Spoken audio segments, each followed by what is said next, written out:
Hey guys, Jomo here, and today I want to talk about even more Halo stuff. I thought I saw everything. I thought that there was nothing more to see, but in fact there is just too much stuff to see.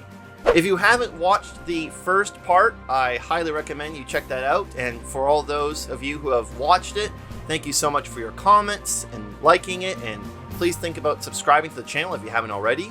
And a big shout out to these viewers for their contributions in the last video, commenting and letting me know about some stuff that you'll see today. Part 2 would not be possible without you. So I hope you guys are ready because things are about to get pretty serious. So sit back and relax and let's look at some more cool Halo stuff. Ma'am, there's an object coming into view now. Cortana, what exactly am I looking at? That is a Halo condom. Say what? That's right, guys. The Halo 2 condom. Back when Halo was rated mature, something like this might have made a little bit more sense. I'm not sure if it made any sense back then, but there it is. And if you think this is fake, well, here's even more proof. This, I think, is the rarest collectible. From the UK. It is. Yeah. So this is, you've heard me mention this potentially before. This is the official Halo 2 promotional condom. You know, I thought that maybe something like this is a little crazy, but the Halo condoms seem to just fit right in. Next, we have an extremely rare console, a Halo Special Edition Xbox. That's orange. It's an officially made Microsoft product, kind of a custom make though. One of the rarest consoles to exist, only maybe 3 approximately have ever been made. And it's very similar, obviously, to the green Halo Special Edition, a promotion to celebrate Xbox Live.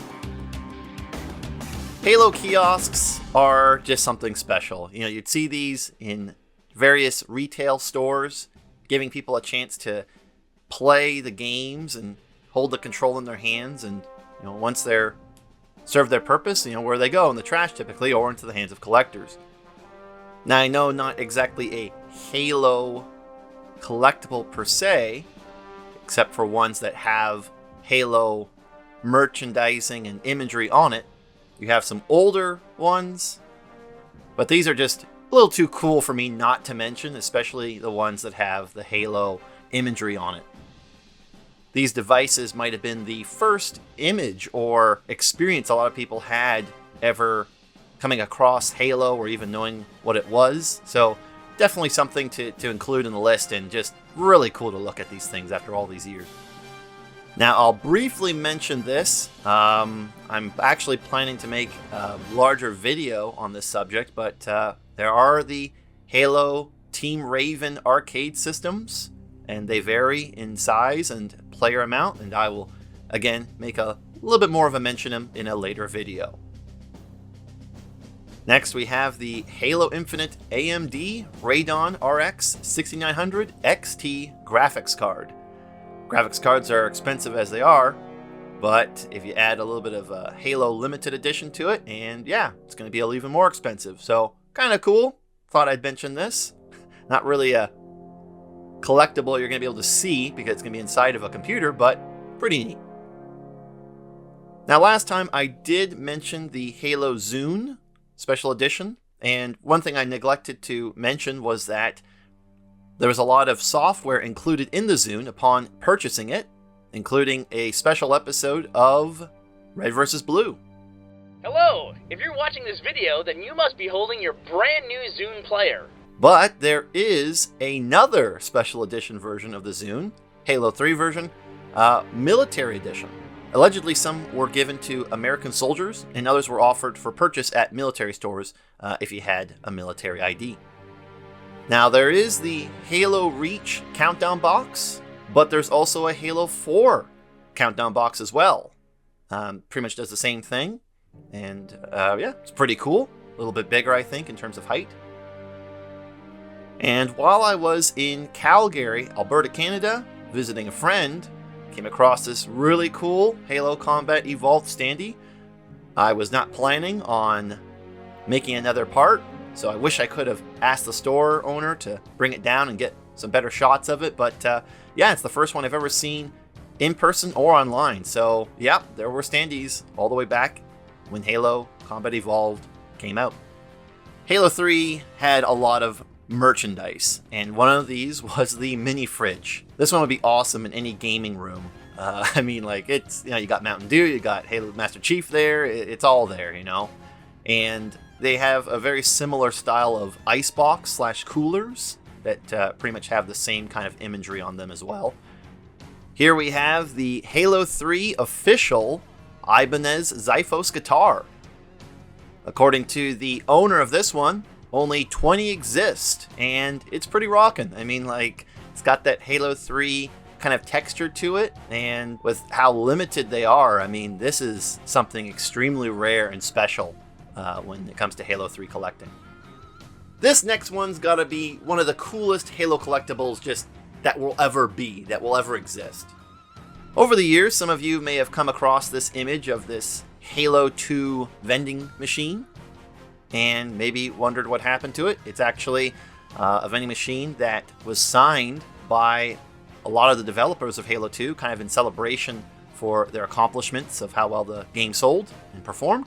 But it turns out last year in 2024, the vending machine was auctioned off for charity, apparently, selling for $15,000. This thing here, wow, like, I mean, this has got to be like top 10 greatest Halo collectibles of all time here. I mean, this is pretty amazing.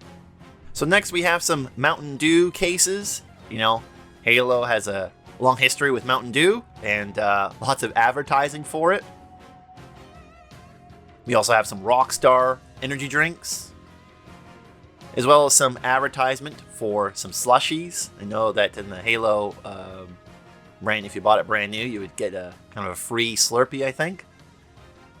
And there's even this advertisement for Halo 2 with Coca-Cola. I believe this can here you can only find in the Netherlands. They had a little partnership. Dare to play. Yeah, very cool. And now I have a few quick updates from items that I mentioned in the previous video. Now, the Mountain Dew bottle I showed you in the last video was actually more of a promotional one where you would see this at a store. But yes, you could purchase these on their own, and they did have drinks in them. They did have liquid, so you could drink out of them. They weren't just a collectible piece. Now, the Arbiter slipcover I mentioned in the previous video, it is actually something you could get from a Electronic Gaming Monthly magazine. So you would pull this out, kind of like a poster or something, and unfortunately I could not find any visual evidence of which exact issue you could find this in. So if you have information or pictures of the exact issue of Electronic Gaming Monthly for where you can get this, please let me know in the comments. The Halo CE dog tags were basically used for a variety of purposes. Maybe they were given at tournaments. You can see here that they are sort of part of a pre-order bonus in Japan, but I've heard that they've been used, as far as Halo 3 in promotional purposes. So they don't have any particular specific use. They were kind of used throughout the lifespan of the Bungie Halos. The European Halo statue that I showed last time actually has posable arms. Wow, look at that, eh? And there's also a 1.5-foot size one as well, kind of like the junior version. The Halo Outpost Discovery has been permanently closed. However, according to a very reliable informant, Microsoft is attempting to acquire the remnants of the attraction from Hirschman Family Entertainment, the company who was hired to create and currently owns Halo Outpost Discovery's physical property. The Halo Museum at 343 Studios is not dissolved, now known as Halo Studios. They're still in the same office. They still have their museum. It's still there. I gotten word from a commenter, 343 ex-dev, who has been there and has confirmed that they're not changing offices. It's still there. Now, one thing I didn't mention, but you might have noticed in the last video, is in this museum they have a piece of the very iconic Believe campaign for Halo 3, the diorama. You can see here that each piece was made handmade, and it's just an extremely beautiful piece. And back in the day, they even had a little website that you could visit to kind of give you a little tour showing you all of the different pieces, and it's just really incredible to look at. According to Tashi, the diorama pieces have been scattered throughout different companies, so Microsoft and Bungie, and as well as 343 Studios, now Halo Studios. So yeah, they've been scattered. It's a huge piece, so it makes sense they couldn't keep it in one place. It might be a little too much to maintain and commit to. So yeah, very, very cool. I wonder who has the part where Master Chief is being held by that brute. I think that might be one of the more impressive pieces or iconic moments of that commercial. Moving on to newer stuff, we have the Halo Griffball Edition slipcovers. I believe these were given out to attendees of special events, and I just like these covers. I mean, it's just I've never seen them before until I started looking into it, and they're pretty neat. You know, if you like Griffball, I mean, well, this is pretty sweet. You know, I really thought that I saw most of it, like pretty much all of it, but there's still even more stuff. This is just something incredible. You know, to some degree, it kind of looks fake, but it's not. It's understood to be a prototype. It's a Halo Combat Evolved Game of the Year Steelbox. I only know of 2 of these that exist. Perhaps they were planning to make the Game of the Year edition copies in these steel cases, but they settled with the holographic cover instead back in the day. In Canada, there used to be a very popular department store called Zellers. And back in the day, you could go there for a variety of different things, similar to a Target. And what you're looking at here is the Halo 3 pre-order box for Zellers. It's a lot different than other pre-order boxes I've seen for Halo 3. Zellers generally closed and retired across Canada back in 2013. So these are one of those few pieces of memorabilia of that company. And it actually came with a collectible coin that they only made 5,000 of. So yeah, it's just kind of a cool thing to look at. I've never seen this before, so pretty neat. Now I talk about more about this collectible among others in another video, but this is Halo the Movies. And as far as I'm aware, this was only given to Bungie employees at the time. And there's believed to be only around 100 copies of this. It's showing some cutscenes, I believe, from various Halo games. And yeah, they're extremely rare. And make sure not to make copies of this DVD because Bungie will find you, kick your ass, and tell your mom. Midnight launches were something pretty special back in the day, especially for Halo, Halo 2 and Halo 3, Halo Reach, and so forth. And what you're looking at here is some Halo 2 lenticular pre-order cards. So when you pre-ordered the game, EB Games would hand you one of these cool cards, give you a little invitation to come and get the game as early as possible at midnight. And yeah, it's really cool that people kept these because I imagine just so many of these are just thrown away, you know, when you get the game. Who cares, but yeah, just really neat. Like many other popular IPs, Halo had its own trading cards. Back in 2007, made by Topps, there was a variety of cards you could collect, including, a base set, as well as foil cards and lenticular cards. Some special, very collectible cards include these authentic artist sketch cards, and they're apparently one of a kind. And there appears to be even more sets out there. And we got a couple random things here. We got the Halo CE tournament poster. It was really cool to see something that old. They were having tournaments for this game back then in person. You got a Halo ODST launch event lanyard, and this cool Australian Halo 2 poster. I like that. And here's a very specific banner, a Halo 3 XBG Game On tournament. And this was a banner used to advertise a tournament that took place in Fort Lewis, Washington, at the Nelson Rec Center back in 2008. So I thought I'd include this. Maybe some of you participate in that tournament. Feel free to let us know in the comments. And this right here, the Edge magazine. It's a magazine held more in the UK, and this is issue 258. Look at it. It's beautiful. If any of you have a copy of this and you're willing to sell it for a reasonable price, please let me know. I'm very interested in buying this. It's just so cool. The advertisement for Halo 2 was pretty off the charts. I mean, look at this billboard here. They came looking for something. He came looking for them. It's pretty awesome. Moving on to something a little bigger. As you all know, the Warthog is an icon of the Halo series, beloved and essentially represented in almost every Halo game. Many people over the years have attempted to build a real-life version of the vehicle, but one stands out above the rest. The Warthog, built by Weta Workshop, a special effects company located in Mymar, Wellington, New Zealand, was used in the 2012 Bungie video, Halo Landfall. Today, it's rumored to be located in Weta's workshop as part of its museum.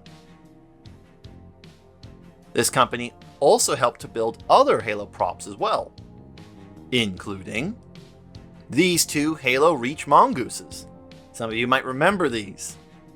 They are 420cc ATVs given away to 2 lucky winners of a Mountain Dew and Doritos Honor the Code promotional contest back in 2010.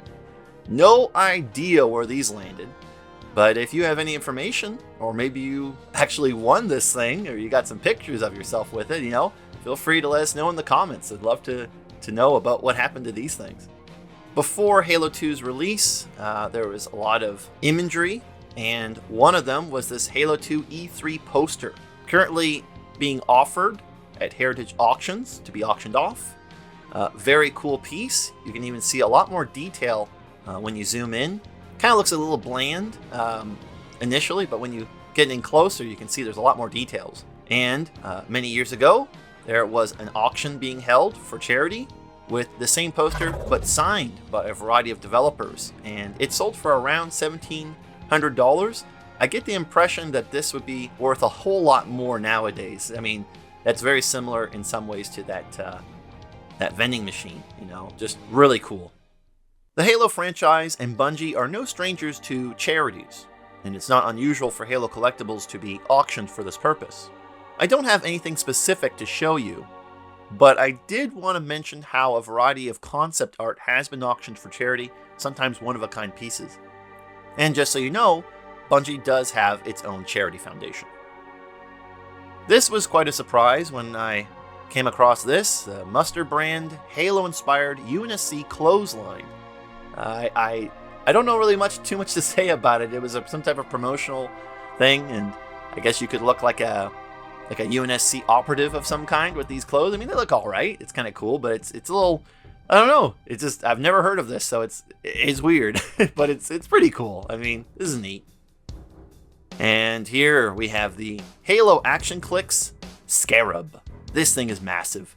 I mean, if you got one of these, there was someone in the comments talking about how they had to remind themselves regularly to not buy this thing. And yeah, it's because it's just ridiculously expensive, but also it's extremely tempting because it's so cool. I mean, it's just a huge scarab. I mean, imagine playing with this or just having this displayed somewhere. Oh man, this is pretty cool. I don't know how much else to describe it, but it's just cool. I mean, I didn't know it existed until some people pointed it out. Now, this last one isn't really a collectible, but it's definitely a rare sight. This is the Halo 3 mural, located in Glendale, Colorado. It's very close to Denver, or in the Denver area. Not a collectible, but again, a very rare sight. This mural is confirmed to still remain as late as October 2024, according to Google Maps. That's 17 years it's been there. And the Master Chief is still finishing the fight, so kind of a cool thing to think about, just how long that thing's been there, and kind of a little memory for those who maybe got their own copies of the Halo games at that particular store. Well guys, there you have it. Even more cool Halo stuff that maybe you've never seen before and probably will never own like me, but sure is really cool to reminisce and kind of see how much Halo was around, how much of an impact it's had on society as well as just gaming in general. Thanks so much for watching. Please consider subscribing to the channel. Really helps us out. We're almost at 1,000 subscribers. Like the video, comment, and just thank you so much for your support, and I hope you enjoyed it. Well guys, if you'll excuse me, I have a little bit of Halo to play, so I'm going to get to that. 一丁決めてくるか。